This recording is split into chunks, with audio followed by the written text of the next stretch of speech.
Border area میں جو جس طرح لنڈی کوتل تھا، جس طرح پھاڑا چنار ہے، جس طرح باجوڑ میں خار ہے، غلام خان ہے، میران شاہ ہے، دتا خیل ہے، یہ جو ڈانڈے درپا خیل ہے، یہاں پر ان کے دفاتر تھے اور ان کے رابطے ہوا کرتے تھے اپنے اپنے پارٹیوں کے جو کمانڈر تھے. تو وہاں سے اگر یہ ایک راکٹ پھینکتے تھے تو اس کی خبر بھجواتے تھے. ان کو پتہ نہیں تھا کہ یہ راکٹ کہاں گرا ہے، مگر یہ وہاں سے جب یہ کرتے تھے یہ کہتے تھے، دعوے کرتے تھے کہ ہم نے اتنے اتنے مارے اور اتنے اتنے مطلب ہم نے زخمی کر دیے. جب یہاں پر فرنٹیئر پوسٹ کا اجرا ہوا اور فرنٹیئر پوسٹ کے ساتھ ساتھ اور مولوی سبزی صاحب جو ہے وہ مسلم اسلام آباد کے بیورو چیف پشاور میں بن گئے اور میں اسی وقت پشاور میں فرنٹیئر پوسٹ میں ایک رپورٹر کی حیثیت سے آ گیا. تو اس دوران ہم نے جو واقعات تھے افغانستان کے اندر، تو اسی کے لیے ہم نے ریڈیو کابل، BBC اور ریڈیو انڈیا اس کو مطلب مانیٹر کرنا شروع کر دیا. تو اس کے بعد پھر ہم نے اس کی کراس چیکنگ شروع کی اور یہاں پر جو دعوے کیے جا رہے تھے تو اس کی ہم نے نفی کرنا شروع. تو اس پر بہت زیادہ لوگ خفا ہوتے تھے، جو بالخصوص جو مجاہدین تھے وہ بھی خفا ہوتے تھے.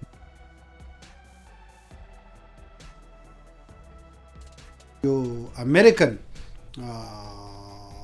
اتحادی تھے ان ممالک سے صحافی بھی آتے تھے، وہاں سے جاسوسی اداروں کے لوگ بھی آتے تھے، اور حتیٰ کہ ہم نے دیکھے تھے کہ یہاں پر پشاور میں جو حزب اسلامی حکمتیار کے لوگ تھے انہوں نے پھر اس کی تصدیق بھی کی تھی کہ یہاں پشاور میں ایک ادارہ ایسا تھا جس میں اسرائیلی لوگ بھی موجود تھے. یہاں پاکستان کی جانب سے پاکستان کی جو سیکورٹی اور سیکرٹ ادارے تھے وہ ہمیں نہیں چھوڑتے تھے، مجھ جیسے لوگوں کو وہ نہیں چھوڑتے تھے کہ وہ وہاں پر جائے اور وہاں سے مطلب جو فیکٹس پر مبنی خبریں وہ اس کو لے آئے.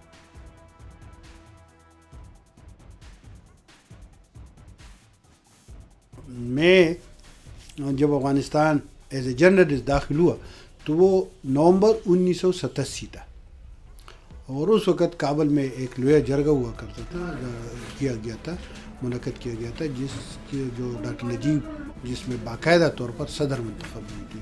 اسی لویا جرگہ میں میں نے اور رحم اللہ صاحب نے دونوں نے اکٹھے شرکت کی تھی. اور جب ہم جا رہے تھے تو اس وقت اس جرگے میں شرکت کے لیے یہاں پر سے عوامی نیشنل پارٹی کا ایک وفد جا رہا تھا اور ساتھ ساتھ اس میں کچھ قبائلی رہنما بھی تھے. تو ہم پر ترخم سے آگے ہم پر راکٹوں سے ایک حملہ کیا گیا تھا، اور ہم نے خود مطلب موٹر میں جس موٹر میں میں تھا تو میں فرنٹ سیٹ پر بیٹھا تھا. تو میں نے جب میں راکٹ دیکھ رہا تھا تو میں نے سر کو یوں کیا جیسے یہ میرے سر پر لگ رہا ہے.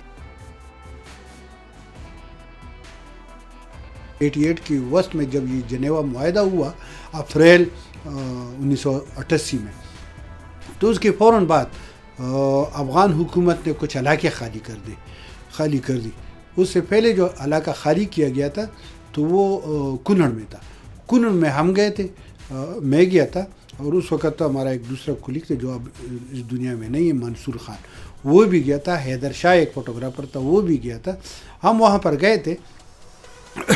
تو جب وہاں پر ہم گئے تو کنڑ میں جو سابق سوویت افواج نے کچھ مکانات اور کچھ انسٹالیشن تعمیر کیے تھے، تو ہم نے دیکھا کہ اس کے دروازے نہیں تھے. تو منصور نے ان سے پوچھا کہ کیوں ہوا ہے. تو ہمیں بعد میں پتہ چلا کہ وہ جب یہ افغان گورنمنٹ نے، افغان ٹروپس نے یہ جگہ خالی کر دی تو اس میں لوٹ مار شروع ہو گئی تھی.